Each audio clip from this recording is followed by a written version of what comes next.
খালেদা জিয়ার মুক্তি তার সুচিকিৎসার দাবিতে জাতিসংঘের হস্তক্ষেপ চাইতেছে। কে শুনে জাতিসংঘের কথা? ও জাতিসংঘ দেখিয়ে কোনো লাভ নেই। এটা আইনের ব্যাপার, এটা আইনের ব্যাপার।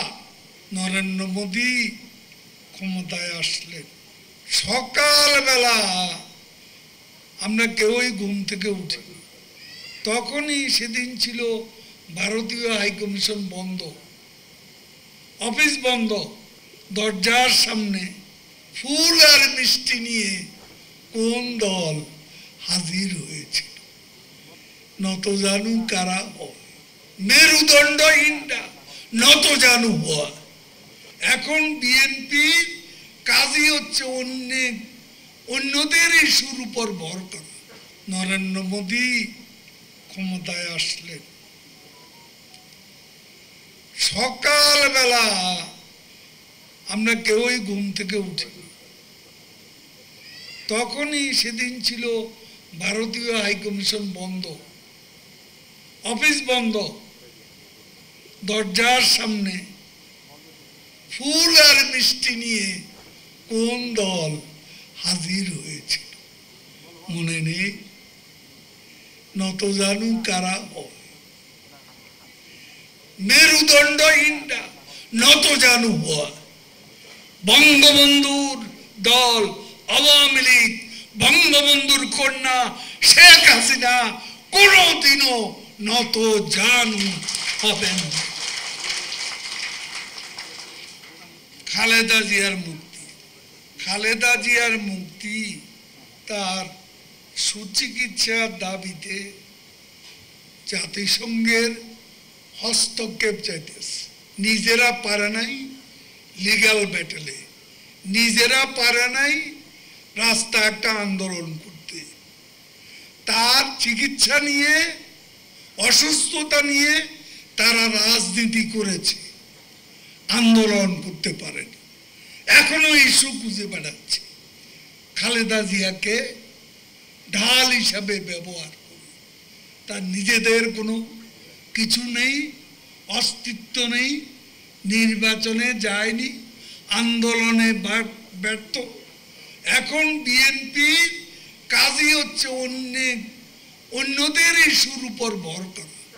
এখন শিক্ষকদের আন্দোলনের উপর ভর করবে, আবার সিদ্ধান্ত নিয়েছে কোটার উপরে, কোটা আন্দোলনের উপর ভর করবে, নীতিগত সিদ্ধান্ত। এটা তো কোর্টের ভার্ডিক্টের ব্যাপার। আমরা তো কোথাও এই কোটা রাখিনি। আমাদের তো ব্যবস্থা ছিল কোটা মুক্ত। তা আদালতে কারা মামলা করেছে? আদালতেররা। সেখানে আমাদের কি বলার আছে? সরকারের এখানে কি দোষ? সরকার তো এটা করেনি। এখন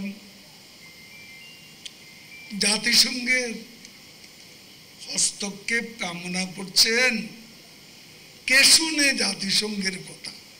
কে শুনে? গাজা ইসরায়েল শুনে?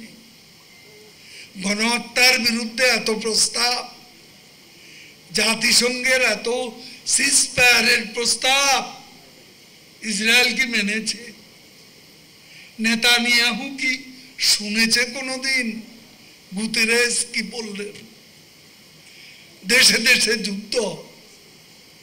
আজকে সে যুদ্ধ কৃষ্ণ সাগর, লোহিত সাগরেও গিয়ে ঠেকেছে।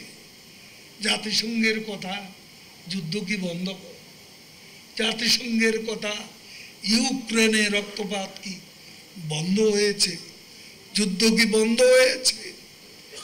জাতিসংঘের কথা, কঙ্গোতে বিবাদ কি বন্ধ হয়েছে? জাতিসংঘের কথা, ইথিওপিয়ার কলহ কি থেমেছে? টিগ্রের বিদ্রোহ কি বন্ধ হয়েছে? ও জাতিসংঘ দেখিয়ে কোনো লাভ নেই। এটা আইনের ব্যাপার, এটা আইনের ব্যাপার। আইনের বাইরে আমরা কি করে যাব? আমাদের আইনমন্ত্রী বিষয়টা খোলাসা করে দিল।